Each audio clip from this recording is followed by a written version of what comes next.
The greatest team ever, out. The defending champs, out. Every single seed, 1 through 8, advancing for the first time ever. A Game 7 50. Take a bow, sports. Bravissimo. Let's go. Wow. Pretty good. What a weekend. What a weekend. And then to see Kalishaw in St. Paul, in Grand Avenue. That was just another highlight of the weekend. We'll get to that in a second. The 3 greatest words in the sports lexicon. Game 7 50. Never had it been said before, never had it happened before, the one and only Steph Curry.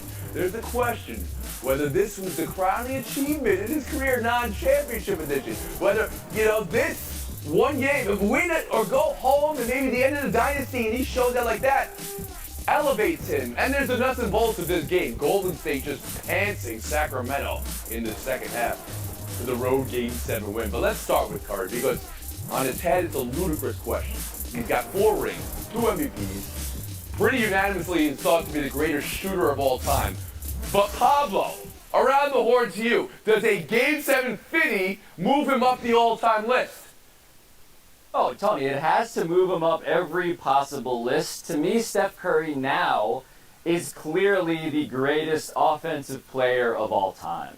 We can parse it among point guards, we can parse it among the all-time list in general, but offensively, who can do this?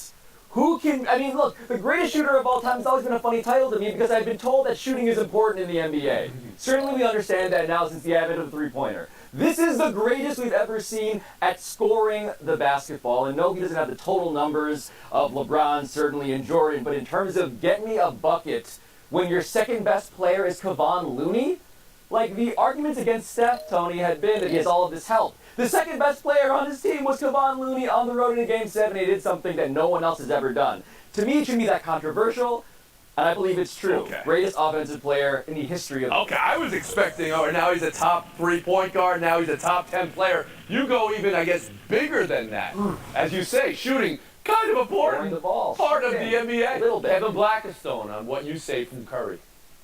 Yeah, I would agree with Pablo. I will call him the greatest scorer of all time. That's what I was thinking as this game was going along, because one of the things you think about with Steph Curry that just jumps out to you is his sleight of build, right? He's never been the biggest guy on the basketball court. Yet, the other night, he goes for 22 points in the paint, which they said was the most he's ever scored in the paint. And I swear, I think I've seen him score more. I mean, how he can get to the rack and get the ball over bigger guys, even taking contact, is really amazing. And we know that as a three-point shooter, he's great. But here's the thing about his three-point shooting. He has redefined what three-point shooting is in the game of basketball. I mean, he is the reason that the NBA is played the way it is right now. He's the reason that college basketball is played the way it is right now, because he's been an innovator in terms of distance. And you add into that the fact that he's got arguably the best handle in basketball that we've seen in years. That makes him difficult to stop anywhere on the court. So we're not prisoner of the moment, in one game against the Sacramento Kings defensively, not as sound as maybe the teams that Jordan played in the 90s. Kalishaw. We just heard greatest scorer ever from Blackistone. That's a list that, of course, includes Wilt and Kareem and Jordan, and Blackistone just put him on top of that. What do you say? I'm going to go a different route, although Kevin touched on part of it. He's the greatest game changer of all time in NBA history, and that includes Wilt Chamberlain, because when he changed the game, it was rules basically to make it harder for a 7'2" athlete, and there aren't a lot of 7'2" athletes running around. An Oklahoma City executive told me a few years ago when Durant was there, and Durant was at his best. He said Durant might be the best player in the league, but he can't change the game because he's a 7-footer shooting three-point shots. Steph Curry is changing the way basketball is played at all levels, because he's showing that a more normal-sized person can be a dominant scorer by shooting from distance. You turn on a college game, you see people shooting from 5 feet past the three-point line. You turn on Caitlin Clark, she's shooting from the logo. That all stems from Steph Curry showing what a 6'2" guy can do. You all are providing nebulous titles to your list. Tim, take me to the top 10 players in NBA history. Take me to the top 5 point guards in NBA history. Where is Steph Curry? The top 10, He's not there. I can't put him there because I got to throw out Larry Bird or Tim Duncan. Who do you want me to throw out? Maybe Tim Duncan, but that seems ridiculous. Second on the point guard list behind Magic Johnson. And now we turn to Courtney Cronin. You just heard some of the more seasoned panelists on this show, at least him and Blackistone, say this one performance against Sacramento, well, it's better than Jordan when he scored 63 versus Mikal, Parrish, Bird, and Dennis Johnson. Go ahead, Courtney, please. I've got a new one for you. What about the greatest adapter of all time? Think about how... Right. You guys have all got these little nebulous words. Go ahead, please. Finish your thought. I want to get back to this. Sure. I mean, nobody was scoring in the first half except for Steph Curry, and he scored or assisted on 66 of their points on Sunday and created 53 of their 100 field goal attempts. No one was helping him. Klay Thompson was 1 of 10 in the first half. Jordan Poole had 5 points. It wasn't until the third quarter where the rest of the Warriors decided that they wanted to show up to this game, and Steph Curry still dropped 30 points in the second half. So I think we can have the debate greatest shooter of all time, maybe the best point guard if you want to put him over Magic Johnson in that category. Top 10, I don't see how you can't put him in the top 10, especially when he keeps doing this. Every time we wanted him to up the ante, he does, and he keeps this Warriors dynasty alive. Like, that in itself is worthy of every athlete. KB, can you give me a top 10 player in NBA history here? Is Curry on your list? On my list, top 10, absolutely. Torrey? Yes, top 10. Edging Bird. All right, so you're knocking out Larry Bird. This is like a snub for the All-Star. You got to throw somebody out. You're throwing out Bird. Sorry. Kalish's tempted to throw out Tim Duncan. The run continues for Golden State. You thought it was the end of the dynasty, especially when they went down 0-2. But here we are now in a rematchup for the NBA. There's going to be clown car reactions and overreactions to Golden State Lakers. And I want a little bit more on the Warriors here. Courtney Cronin, we'll start with you. I cut you off a little bit short there. Talk to me about how you feel about this team now, maybe opposed to a week ago going into the series, and whether they can take the Lakers and go further. You feeling better? I am, and I think that a lot of this has to do with how well they fared against the Kings of transition during the regular season and for the most part during the postseason. We know that the Lakers can get out and run. They create a lot of their offensive possessions on the break, the most of any team in the postseason. But after Golden State just got done doing what they did to this Kings team, that's their bread and butter, I have a lot of confidence in this series going 7 games, but I have a lot of confidence in the Warriors getting past the Lakers in the second round. Blackstone.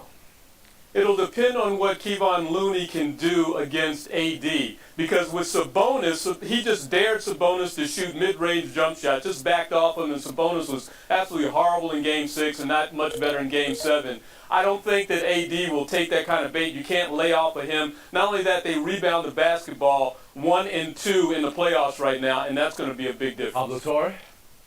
No, this is an Adam Silver fever dream, this matchup. It'll go 7 games, and it'll be a challenge defensively in the ways that the Kings were not. The Lakers, after the trade deadline, have the best defense in the NBA. They are really, really good right now, but I believe the Warriors and that offense, and specifically Steph Curry himself, will be enough to win this. Tim Kalish, just a taste, looking forward to this. I don't feel very good about the Warriors, honestly. They had a good plan against Sabonis, as KB touched on, and Fox fractured a finger in Game 4. It still took 7 games. The last time Anthony Davis was playing like this, he and LeBron won a title in the bubble. The Lakers are Woo! Woo! All right, let's move on, because the Boston Bruins had an implosion for the ages. How you can go 6 months being the best team of all time, losing 12 games, and then lose 4 in a week, including Game 7 at home in overtime. It was like, how can we make this the most excruciating, embarrassing thing for our fans? You better not ignore the Panthers in this. And of course, the Kraken beating the defending champs on the road in another Game 7 shocker. Colorado goes out. But Tim, how did this happen? And the second question, why do the greatest teams in the history of the regular season in all sports never win? Boston lost 3 out of 4 games at home to Florida. That just seems impossible based on how they played in the regular season. But if you look at the Bruins, in hindsight, they don't have special goaltending, and they even made a change for Game 7. And their coach, who I think is a good coach, Jim Montgomery, the only place he's coached in the NHL before this was Dallas for a couple years. He's not very experienced in the playoffs. So you got two things they did not have, and Florida had a team that led the NHL in points. They were the President's Trophy winner a year ago, so they caught Florida at the wrong Courtney time. Cronin? I think we're going to be looking at Montgomery's coaching decisions here with a magnifying glass going into the offseason, because if it wasn't playing Bergeron and Marchand in the start of Game 5, it's the goalie decision. And on top of that, just think about how much bad luck this team had. I don't want to take anything away from the Panthers because they deserve to be here. Down the stretch of the regular season, they really turned it on. They're a very talented team. But it's the President's Cup trophy, whatever you want to call it, the regular season award. That is a really big issue that we've seen play out. It's blowing a 3-1 lead. It's Marchand having the breakaway in Game 5 and then them blowing that game in overtime. It's being up 10 minutes in the final moments of Game 6 and then losing that game. And then on their home ice yesterday, losing it in the final minute. I just can't think of a more unlucky, really, really good team. Kevin Blackstone, did this come out as unluck for you or an all-time collapse? We say here in Washington, heavy is the head that wears the President's Trophy. So this is part of that curse, I think. But here's why it's a big problem for the Bruins, because the playoff team that you saw was not the regular season team. They were plus 54 goals in the third period during the regular season. They coughed up 13 goals to the Panthers in the third period and blew leads in Game 6 and Game 7 in the third period. So this was a defensive problem for them, and obviously it built up over the course of this series, and they just couldn't overcome it. But this redounds to the larger question that Tony started with, I think, which is why does this keep happening to the teams that are the greatest in the regular season of all time? Yes. And that is because the postseason is different. With these teams that have these records, what they do is they make the mistake of actually taking the bulk of the sport seriously. And it's really hard to do. To be the team that sets the record is to be a team that had broken a record that had been held for 30 years, 20 years before that. They give a title out to every single person every single year, and it's very impressive. But the thing about it is you can be an A student over 80-plus games as a head coach, as a goaltender, but when it comes to a 7-game series that you lose in overtime, guess what? Randomness and chaos is the name of this game, and it's very different from the one just dominated. You like that? A game of randomness and chaos? Because if you go back, just this year, you go back to March Madness, all right? 16-1. And then you had the greatest team maybe of all time, South Carolina, losing. And then you go to the NBA, and I said it before, 1 through 8. That's never happened before, advancing. And then you have this happen in the NHL. Is it because of random nature of playoffs? Is it diluting? What is it, Pablo? I think it's both. I think it's the fact that some teams really don't care until they have to really care. And we care a lot about We this. do appreciate the random. We'll be back. Buy or sell next. There is no overreaction like draft recap overreaction. Who won the draft?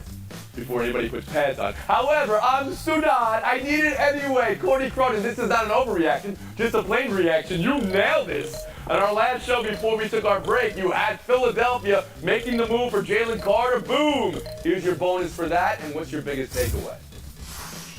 My biggest takeaway is that Philadelphia Bulldogs team. They don't overcomplicate the draft. I was texting with a source there over the weekend and said, you can take other players from other college programs other than Georgia, and the mindset is get really good players from really good college teams and have them play for you in the NFL. I love the Jalen Carter pick with Nakobe Dean's there as well, and then Keely Ringo on day 3. You pair them with players that are already part of that 2021 Georgia Bulldogs defense, and I think it's going to be a really ferocious unit in Philly once again up front. Kevin Blackstone, your takeaway from the draft.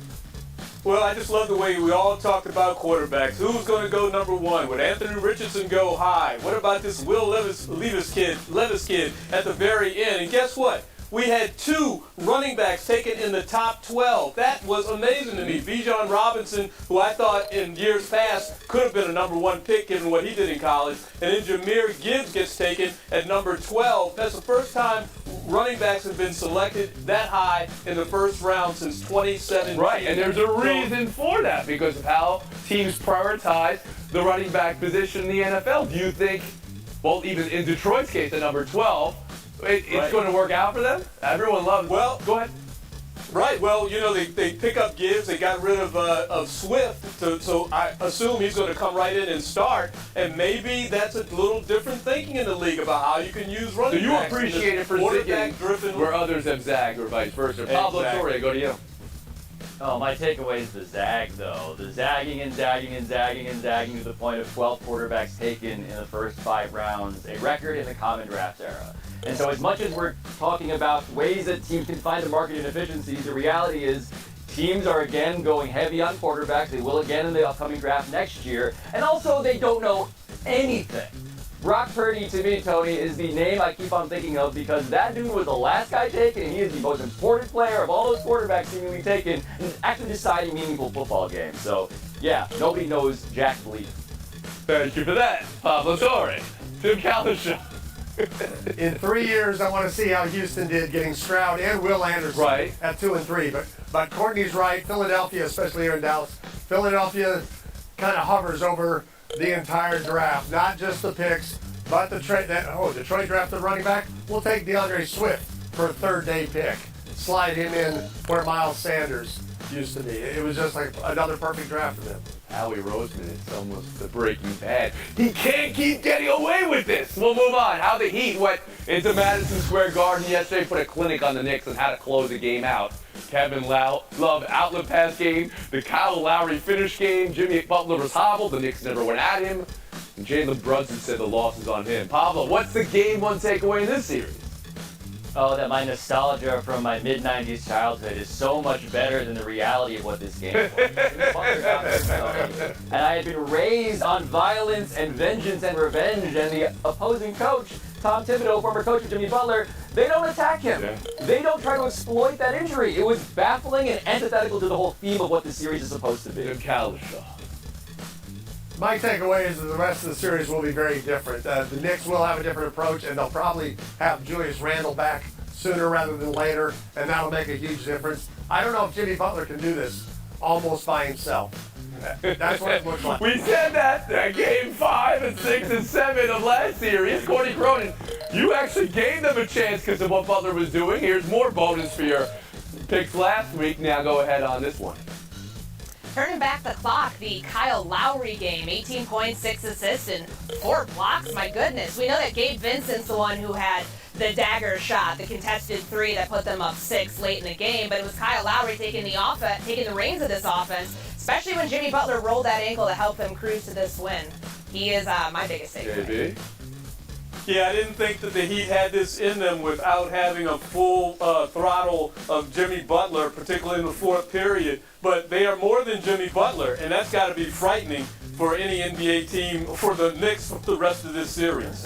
That was a quick horn. A quick horn hurts. Kevin Blackiston and Tim Kalisha, who we should mention. Tim, thank you for postcards from St. Paul, Minnesota. You went viral this week showing us your look.